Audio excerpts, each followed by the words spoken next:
Hey, friends.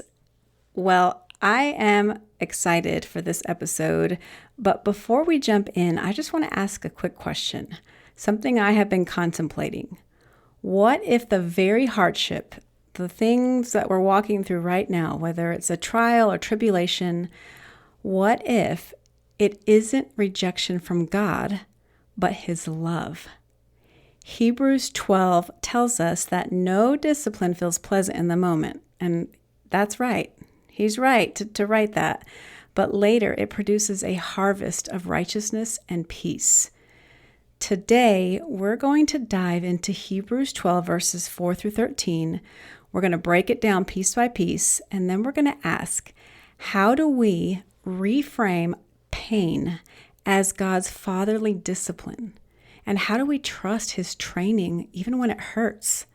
And how do we let these seasons, the ones we're walking through, whether it's a trial or tribulation, how do we let these seasons shape us, not break us?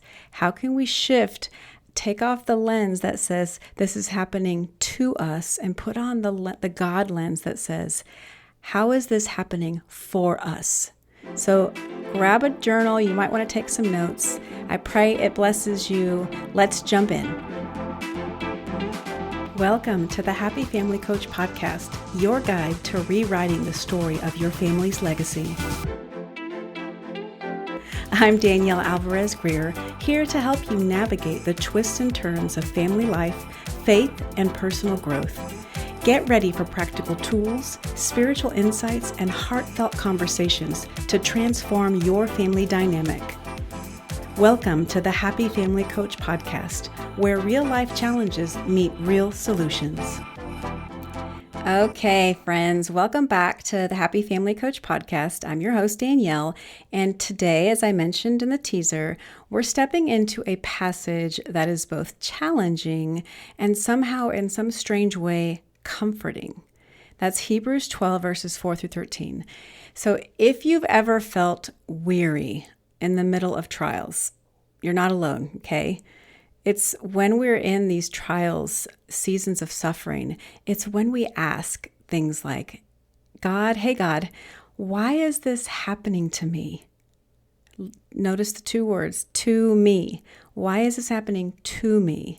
So if you've ever asked that, this episode is for you, because we're going to look at how God uses discipline, not punishment, but fatherly discipline to shape us into holiness. And it's all part of our sanctification. So as I was studying this passage, it reminded me of how it actually has carried me through different seasons of my life where sometimes I felt like giving up when I was a single mom, when I was going through the divorce, where hardship felt pointless, right? Why is this happening to me? And I really want to make it practical and super digestible for you. So I even want to pull out some of the original Greek words so we can see what the author of Hebrews was really, truly saying. So let's start by jumping in. I've titled this section, The Struggle Against Sin. It says, the very first verse we're going to read, verse 4, it says, in your struggle against sin, you have not yet resisted to the point of shedding your blood. So when I looked at the Greek word, and I'm going to totally butcher, I do not speak Greek, but I'm going to give it a try. You can laugh along with me if you like to. So the Greek word antikatestet means to stand against, to resist in opposition. What the writer is essentially saying is, hey, son or daughter, yes, I know, God knows you're in a battle, but you haven't faced martyrdom yet like Jesus did. So here's the practical application for us. Most of us haven't shed blood for our faith, but we do feel the battle every day. I'm talking about, here's how we experience and feel the battle. We are having to constantly resist temptation, facing discouragement, standing firm in a culture that pulls us away from God. Here's an example. Think about how exhausting it feels to stand up for truth in your family or at work. It can wear you down, but this verse reframes it. it says you're not defeated. You're still in the fight, and God's grace equips you to endure. All right, let's look at the second verse, and this is the second section, which I've titled God's Discipline is Proof of His Love. This is from verses 5 through 6. It says, "My son, do not make light of the Lord's discipline, and do not lose heart when He rebukes you." So the key Greek word here is paideia, or paideia. It doesn't mean punishment, but training, education, instruction. Another word used is mastigo, and that means to chasten, to correct strongly. So this isn't about God being angry with us when we're being disciplined. It's about Him being a good, loving Father who loves us way too much to leave us unchanged. So here's some application. When hardship comes, y'all, it's not rejection. I know the world wants to tell us we're being rejected, and the enemy wants to tell you you're being rejected, but it's not rejection. It's actually evidence that you are His beloved child. Section 3, discipline proves sonship. These are verses 7 through 8. It says, endure hardship as discipline. God is treating you as His children.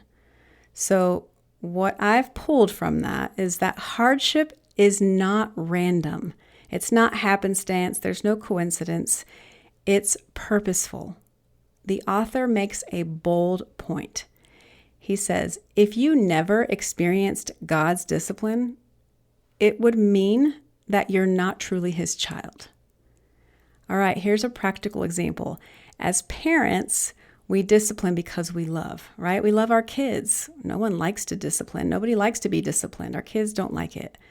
But a good father, a good earthly father, does not let his child run into the street without warning or correction, right? Or touch a hot stove without saying, hey, don't touch that. Well, y'all, in the same way, God allows us to hit resistance so that we'll grow. All right, let's look at the next verses 9 and 10. I've called this Comparing Earthly Fathers and God. So it says, our earthly fathers disciplined us, but God disciplines us for our good, in order that we may share in His holiness. Earthly parents discipline as best as they know how, right? I coach countless parents and families on how to discipline and set loving, healthy boundaries. But sometimes they get it wrong. Sometimes I get it wrong. But God's discipline is always perfect because God is perfect. He's after something much bigger than we are with our children, right? He's after our holiness. So how can we apply this? Well, this is where we learn to trust His heart, God's heart, even when we don't understand His hand. Okay?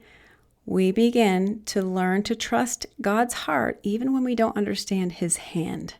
His discipline is never wasted. All right. Section 5, painful but fruitful, verse 11. It says, no discipline seems pleasant at the time, but painful.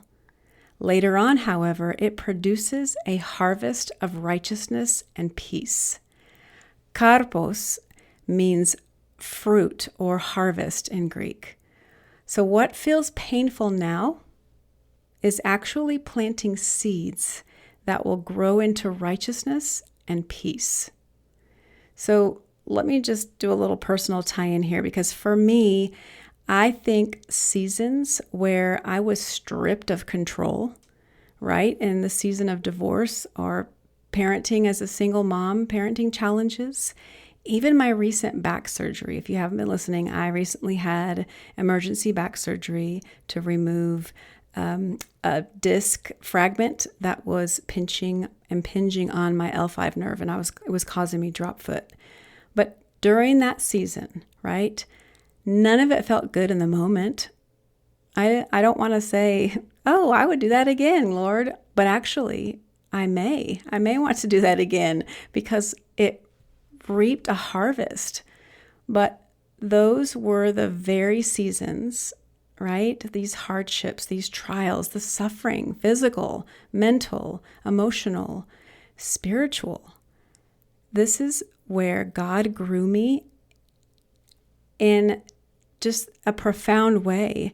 And God grew in me a deeper dependence on Him. I couldn't control anything from a lot of those places. It was completely out of my control. I had to surrender and be completely, totally, 100% dependent upon Him. And that's where He wants us. So imagine looking at conflict or hardship or trials through that lens, like, okay, Lord, I don't like this. This is uncomfortable, but I know you're doing something deeper in me, and I know you're calling me to cling to you, to be completely surrendered and dependent upon you. Section 6, titled Strengthening and Straightening, verses 12 through 13 says, "Strengthen your feeble arms and weak knees. Make level paths for your feet." So here, the writer is quoting Isaiah 35, verses 3 through 4. So essentially, this is both personal and communal, these verses. When we endure discipline, we not only strengthen ourselves, but we often create a straight path for others to follow. For example, your perseverance right now through this trial, this season of suffering that you're in, it may be the very encouragement that someone else needs to keep going in their life because they're watching you persevere through your trial. They're seeing how you're being dependent upon the Lord. You're not griping and complaining. You have an attitude of gratitude, a heart of gratitude towards the Lord. Like, well, of course you're not lying and being fake and people pleasing, right? When I was down on my back, of course I was saying, wow, I don't like this because I really miss working out, or I really miss being able to do all the things that I do on a daily basis. But I know God's using this. I know He's using this trial. I know He's using this suffering for something. And now that I look back, He has. And people watch, people pay attention to how I praise God for even the trial of breaking my back or having emergency back surgery, my doctor, my surgeon, praying and just having this attitude of gratitude and position, a heart position that says, this is happening for me, not to me. So just food for thought there, something for us to rely on. If you're in that season of suffering, just imagine, I know you can't see it now, but the Lord will use it. Nothing goes to waste. Your very perseverance will be the thing that encourages someone else. All right, let me close. This is a very short, very sweet episode. I'm actually in the midst of preparing for my upcoming women's healing retreat, which is this coming weekend. So just wanting to jump on here and pray with you all and encourage you all. But here are some reflection questions that you can journal or pray through this week. Question number 1, where in your life right now do you feel God's discipline? His training through hardship, right? If you don't like the word discipline, then you can look at it as training through hardship. So where in your life right now do you feel God's discipline or His training through hardship? Question 2, how might you reframe that experience? Not as punishment, but as proof of His love. Right? So how could you reframe it? Not that it's happening to you, but it's happening for you. How? How might God be using this for you? Question 3, what fruit might God be planting in you right now that will one day become righteousness and peace? And question 4, who around you might be strengthened by the way you persevere, by surrendering control or having this heart of gratitude, having your eyes fixed and clinging to the Lord? Who around you might be strengthened, encouraged, spurred on by the way you persevere through where you're walking right now? Y'all, discipline is never easy, but Hebrews reminds us it's a sign of God's love. It proves that you belong to Him, and it produces a harvest that you can't always see yet, right? But it's coming. That's God's promise. So strengthen your arms, steady your knees, as scripture tells us, and keep walking. The God who disciplines you is also the God who absolutely adores and loves you, the same God who carries you and is shaping you into his holiness. If today's episode encouraged you in any way, would you be willing to share it with a friend, maybe someone you know who's actually going through a hard season right now? Sometimes all someone needs is just the simple reminder that God hasn't abandoned them. He's training them. And y'all, don't forget, you can grab free resources like the Healing Mirror or the Teen Devotional, You're Not Alone, on my website. It's accompanied by a parent devotional to go along with the teen devotional, so you guys can do it together. It's on my website, happyfamilycoach.com. You have to subscribe to be able to get those. And you can also be sure to subscribe so that you can join the email list. You can find out about my next upcoming retreat, which I'm looking at winter 2026. You don't want to miss out on any of that. Until next time, y'all, remember, hardship is not rejection. It's God's love shaping you into his likeness.